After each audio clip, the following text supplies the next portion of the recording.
So hello students, हम कर रहे थे one shot revision alternating current chapter होगा क्लास 12 फिजिक्स। और झारखंड बोर्ड के लिए सबसे इंपॉर्टेंट टॉपिक है ये, क्योंकि यहाँ से एक डिसीजन कंफर्म है। लास्ट मैंने वन शॉट में आपको कुछ कराया था इंपॉर्टेंट क्वेश्चन, और इस लेक्चर का हमारा ये लास्ट पार्ट है। तो शुरू से अंत तक बनते रहिए और हम बताते हैं आपको इसमें इंपॉर्टेंट क्वेश्चन जो कि आप 3 मार्क्स और 5 मार्क्स के क्वेश्चन यहाँ से क्या पूछे जा सकते हैं। ठीक है, कुछ अलग चैनल भी है जिसको आप सब्सक्राइब कर सकते हो।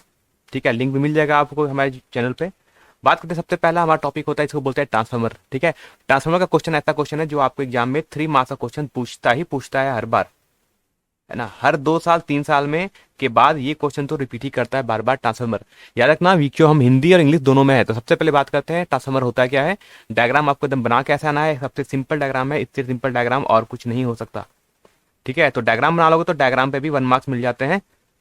तो कहता है व्हाट इज ट्रांसफार्मर। तो transformer is a device which rise और, हाँ, ट्रांसफार्मर एक ऐसा डिवाइस है जो राइज और लो करता है voltage in AC circuit through mutual induction.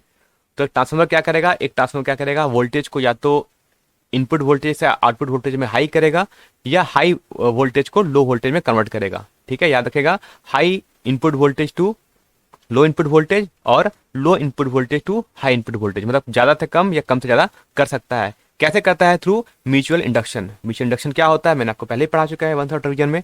बात करते हैं, सेकंड पॉइंट आता है इसका, वो कहते हैं कंस्ट्रक्शन। ये इसका कंस्ट्रक्शन क्या होता है, आपको कंस्ट्रक्शन भी पूछा जा सकता है कैसे बना होता है।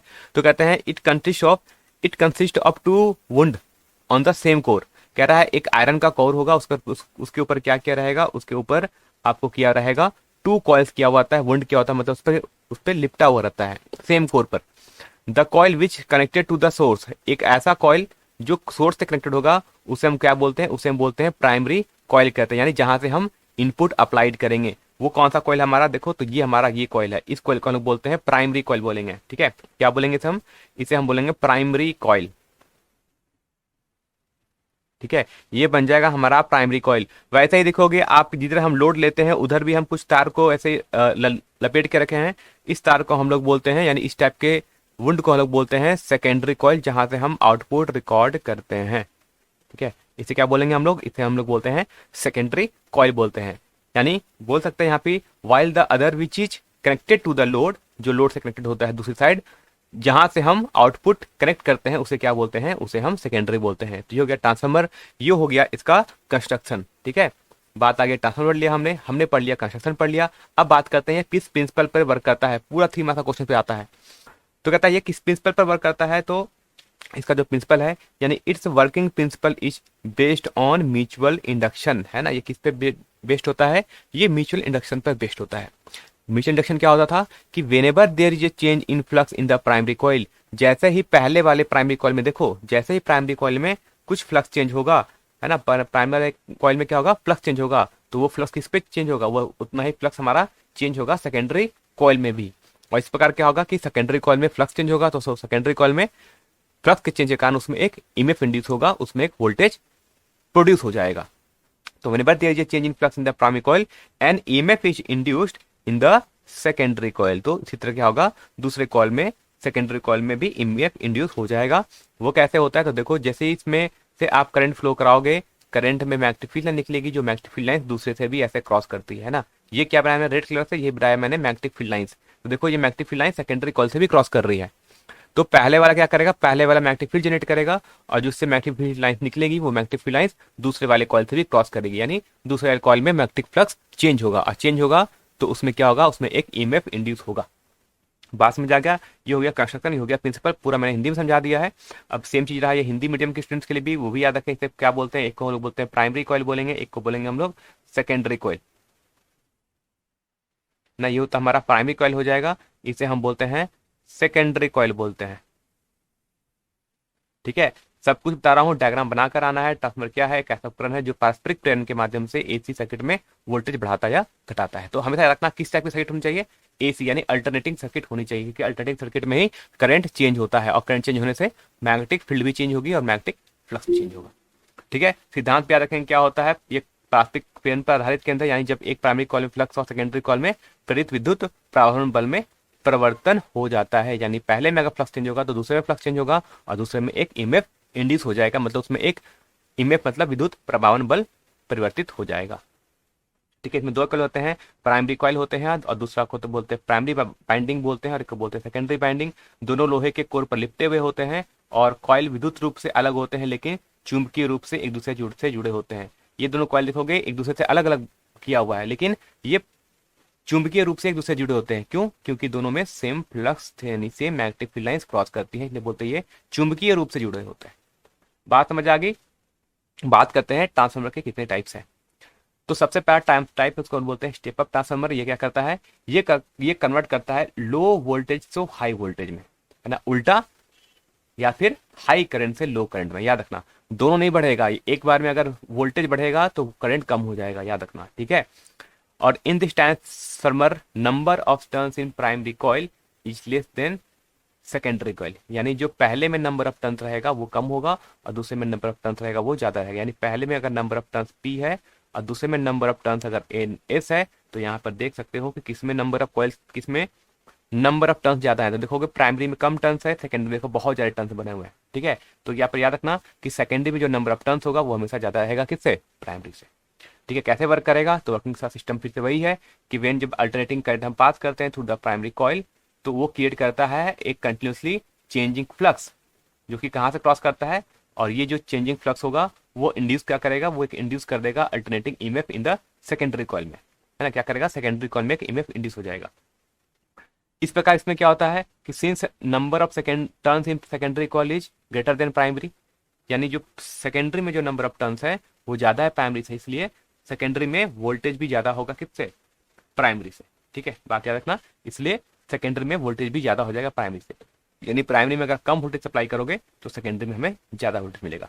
Hence it converts low input voltage to high output voltage, ठीक है। याद रहेगा यहाँ बात। तो बात करते हैं इसको हम कैसे, इसलिए हम इसे बोल रहे हैं स्टेप अप ट्रांसफार्मर, यानी जो वोल्टेज को बढ़ा दे, यानी जो लो वोल्टेज से हाई वोल्टेज में कन्वर्ट कर दे, ठीक है। चलो यहाँ से बात करते हैं फिर से हिंदी मीडियम के स्टूडेंट के लिए भी नोट्स को रुक के एक बार देख लेना, मैंने सब कुछ हिंदी में समझाया था, वही चीज सब कुछ का सब यहाँ पर लिखा है कि जो इसमें number of turns in secondary होता है वो प्राइमरी से ज्यादा होता है, और ये क्या करता है, ये निम्न वोल्टेज को उच्च वोल्टेज में बदलता है। और इस प्रकार के ट्रांसफार्मर में प्राइमरी कॉइल में टर्न की संख्या सेकेंडरी कॉइल की तुलना में कम होती है, यानी सेकेंड प्राइमरी में कॉइल नंबर ऑफ टर्न्स होगा वो कम होगा, ठीक है। बाकी सब कुछ सेम चीज में बताया था, कार्यविधि कैसे कार्य करता है, कैसे जैसे प्राइमरी में जब आप कोई प्रत्यावर्ती धारा आरोपित करेंगे तो उससे क्या होगा, एक मैग्नेटिक फ्लक्स चेंज होगा और वो मैग्नेटिक फ्लक्स दूसरे से वाले सेकेंडरी कॉइल से भी क्रॉस करेगा और दूसरे वाले में क्या होगा, मैग्नेटिक फ्लक्स क्रॉस करेगा और वो मैग्नेटिक फ्लक्स चेंज होगा जो कि क्या प्रोड्यूस करेगा, एक विद्युत प्रभावन बल उत्पन्न करेगा सेकेंडरी कॉइल में। यानी हमें सेकेंडरी कॉइल में क्या मिलेगा, उच्च वोल्टेज मिलेगा, और जो सेकेंडरी कॉइल होगा उसमें जो वोल्टेज मिलेगा वो हमेशा हमें प्राइमरी से ज्यादा मिलता है, ठीक है। याद रहेगा, यानी ये निम्न इनपुट वोल्टेज को हाई आउटपुट वोल्टेज में परिवर्तित करता है। ये हो गया स्टेप अप ट्रांसफार्मर। ये क्वेश्चन आपका 3 मार्क्स में भी पूछा जाता है कभी डायरेक्टली, स्टेप अप में और स्टेप डाउन। ये हो गया हमारा स्टेप अप। बात करते हैं जल्दी से हम स्टेप डाउन, ठीक है। तो स्टेप डाउन ट्रांसफार्मर क्या होगा, ये क्या करेगा, ये उल्टा काम करेगा। ये क्या करेगा, ये हाई वोल्टेज को लो वोल्टेज में कन्वर्ट करता है, और इस टाइप के ट्रांसफार्मर में सेकेंडरी कॉइल की जो संख्या होगी वो प्राइमरी कॉइल की संख्या से कम होती है, यानी जो नंबर ऑफ टर्न्स होगा वो प्राइमरी में ज्यादा होगा, सेकेंडरी में कम होगा। इस प्रकार प्राइमरी में वोल्टेज ज्यादा होगा और सेकेंडरी में हमें कम वोल्टेज मिलता है। और इसका करंट क्या होता है, करंट जस्ट इसका उल्टा चलता है ना। याद रखना, वोल्टेज के जस्ट रिवर्स चलता है, काम करता है कौन, इसके जस्ट रिवर्स यानी उल्टा काम करता है हमारा करंट। यानी अगर वोल्टेज प्राइमरी में ज्यादा था सेकेंडरी में कम है तो यहाँ पर प्राइमरी में करंट कम होगा और सेकेंडरी में करंट ज्यादा होगा, ठीक है। ये हो गया number of turns in primary, ये हो गया number of turns in secondary. तो यहाँ पर भी देख सकते हैं कि यहाँ पर जो number of turns in primary है वो ज्यादा है और number of turns in secondary है वो कम है। यानी इसमें जो लपेटे हुए तार है वो देखो प्राइमरी में ज्यादा है, सेकेंडरी में कम है। इसे बोलते हैं हम step down transformer. Hindi medium के स्टूडेंट्स के लिए फिर देखो स्टेप डाउन ट्रांसफार्मर होता क्या है, जो उच्च वोल्टेज को निम्न वोल्टेज में, या उल्टा बोल दो निम्न धारा को उच्च धारा में, है ना। करंट अगर घटता है तो, अगर वोल्टेज घटता है तो करंट बढ़ेगा, है ना। और इस प्रकार के ट्रांसफार्मर में प्राइमरी कॉइल में टर्न की संख्या सेकेंडरी कॉइल यानी एनएस की तुलना में अधिक होती है, यानी प्राइमरी में जो नंबर ऑफ टर्न्स होगा वो ज्यादा होगा सेकेंडरी से। इस प्रकार क्या होगा, प्राइमरी में जो वोल्टेज होगा वो ज्यादा होगा और सेकेंडरी में वोल्टेज कम होगा, लेकिन करंट जस्ट उल्टा होगा, यानी प्राइमरी में करंट कम होगा और सेकेंडरी में करंट ज़्यादा हो जाएगा। जस्ट वो देखो, ये दोनों उल्टा काम करते हैं, है ना, वोल्टेज और करंट। ये इसमें आपको 5 मार्क्स में पूछा जा सकता है, आपको ये 3 मार्क्स में पूछा सकता है, लेकिन एक क्वेश्चन तो आता ही आता है, इसमें कंफर्म रख लेना। ठीक है, इंपॉर्टेंट क्वेश्चन था 3 मार्क्स के लिए। अब आता है हमारा अल्टरनेटिंग जनरेटर और अल्टरनेटिंग डायमो। फिर से बताते हैं कि अल्ट को आप एसी जनरेटर बोलते हैं, कभी इसको अल्टरनेटर बोलते हैं, कोई इसको डायनेमो बोलते हैं। तो जनरली आपसे एसी जनरेटर के बारे में पूछा जाता होता क्या है, तो एक मशीन है जो कन्वर्ट करता है मैकेनिकल एनर्जी से इलेक्ट्रिकल एनर्जी में, है ना। एक इलेक्ट्रिकल मशीन है जो मैकेनिकल एनर्जी को इलेक्ट्रिकल एनर्जी में कन्वर्ट करता है। ये किस प्रिंसिपल पर वर्क करता है, तो पूछा जाएगा कि इलेक्ट्रिक जनरेटर वर्किंग प्रिंसिपल क्या होता है, ये इलेक्ट्रोमैग्नेटिक इंडक्शन पे पूछा जाता है। ये आपका क्वेश्चन बन जाता है यहाँ से 1 मार्क्स का, कि आपका जो जनरेटर है वो किस प्रिंसिपल पर वर्क करता है। तो याद रखिएगा, ये वर्क करता है इलेक्ट्रोमैग्नेटिक इंडक्शन पे वर्क करता है। यानी when A coil is rotated in a uniform magnetic field and EMF is produce in it, यानी जब आप इसे घुमाओगे किसी मैग्नेटिक फील्ड में तो क्या होगा, इसमें एक ईएमएफ प्रोड्यूस होगा, और ईएमएफ प्रोड्यूस होगा मतलब हमें इलेक्ट्रिकल एनर्जी मिल जाएगी। ये पूरा का पूरा डायग्राम है। मैंने एक लेक्चर कराया आपको, एसी जनरेटर मैंने पढ़ाया है, वहां पर मैंने इसको पूरा का पूरा प्रूफ किया हुआ था। आप जाकर वो लेक्चर भी देख सकते हो। बाकी मैं बता रहा हूँ कि इससे आपको एग्जाम में लिखना क्या है, यानी जब एग्जाम में आएगा तो आपको इतना ही लिखना होता है, इतना ही बनाना होता है। बात करते हैं इसमें क्या क्या लगा होता है। देखो, इसमें एक नॉर्थ पोल लगा होगा, एक साउथ पोल के मैग्नेट लगे होंगे। इस नॉर्थ पोल और साउथ पोल मैग्नेट के बीच में एक आर्मेचर कॉइल होता है, यानी एक कॉइल लगा होगा, मेटल का कॉइल होगा, जो कि जिसमें बोलते हैं आर्मेचर, जिसमें बोलते हैं ए बी सी डी। क्या हो गया, आपका एक आर्मेचर होगा जो कि इस मैग्नेटिक फील्ड के बीच में घूमेगा। इस आर्मेचर के 2 एंड होंगे, एक पहला एंड जुड़ा होता है रिंग 1 से, दूसरा जो कॉइल होगा वो जुड़ा रहेगा रिंग 2 से, है ना। ये रिंग हो गया R1 एंड R2 रिंग हो गए। रिंग 1 से कनेक्टेड रहेगा एक हमारा ब्रश, है ना। ये क्या आते हैं, ब्रशेस बोलते हैं।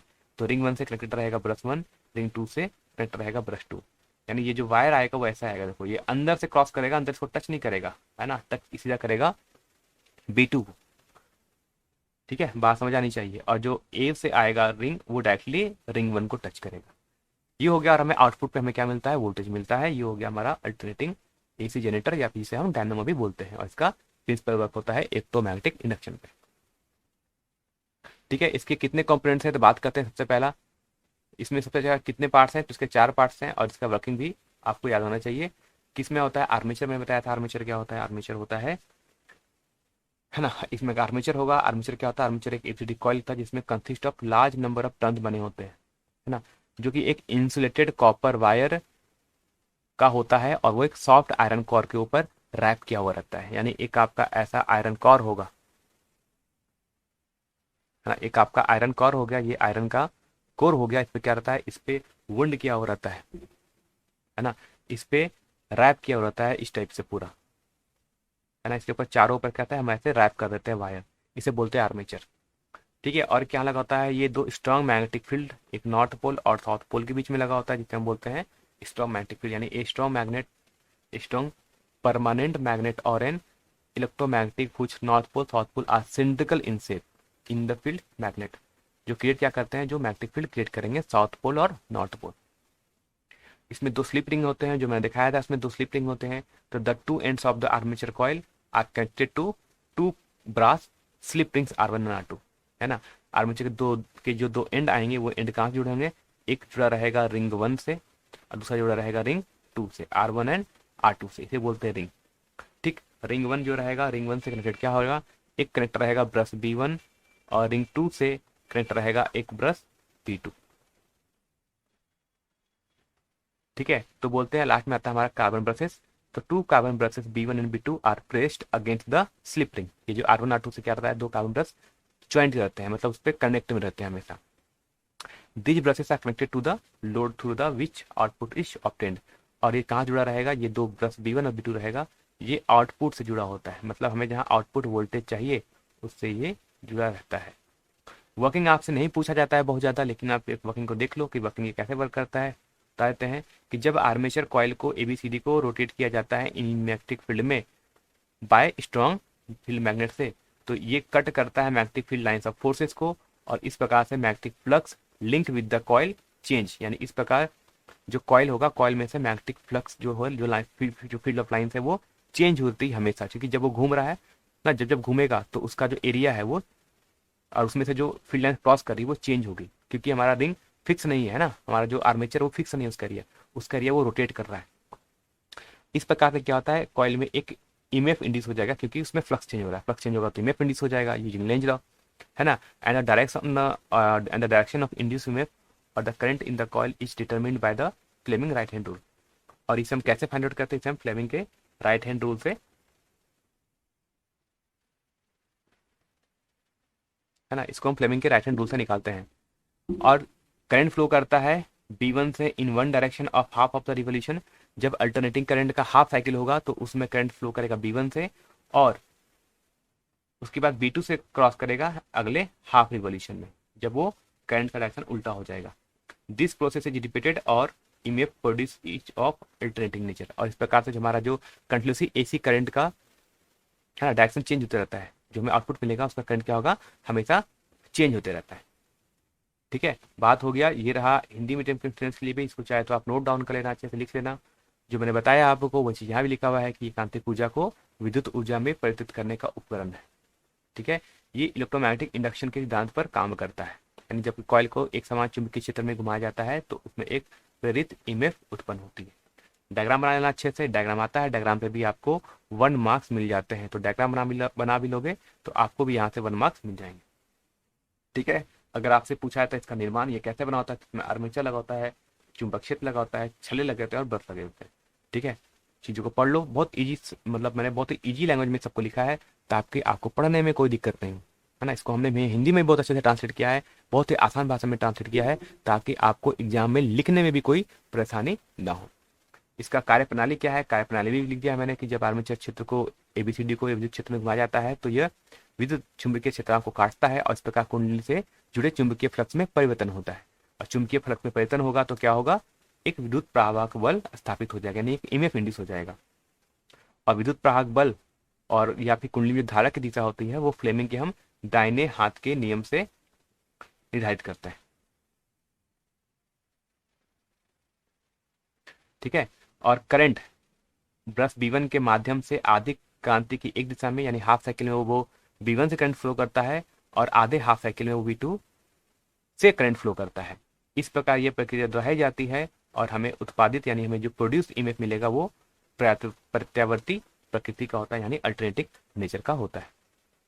ठीक है, तो चलो ये हो गया हमारा कंप्लीट था, 1 शॉर्ट रिवीजन था जो मैंने बताया है चीज़ों को, आपने इसको पढ़ लिया होगा। नहीं पढ़ा है तो वीडियो के बार पॉज करो, फिर से देखो, और नहीं तो जाके आप मेरा एसी जनरेटर वाला चैप्टर देख लेना, जहाँ पर मैंने इस चीज़ को बहुत अच्छे से एक्सप्लेन किया है। ठीक है, बाकी वीडियो होगा जल्दी हम अपलोड करेंगे, और बाकी हमारे साथ बने रहें। और जो लोग टेलीग्राम ग्रुप को ज्वाइन नहीं किया है वो टेलीग्राम ग्रुप को ज्वाइन कर लो, यहाँ पर आपको हर लेक्चर का PDF मिल जाएगा। ठीक है, और अपने दोस्तों के साथ भी जल्दी शेयर करो, और हमारे अगर अच्छा लगा है तो चैनल को हमारे को सब्सक्राइब कर सकते हो।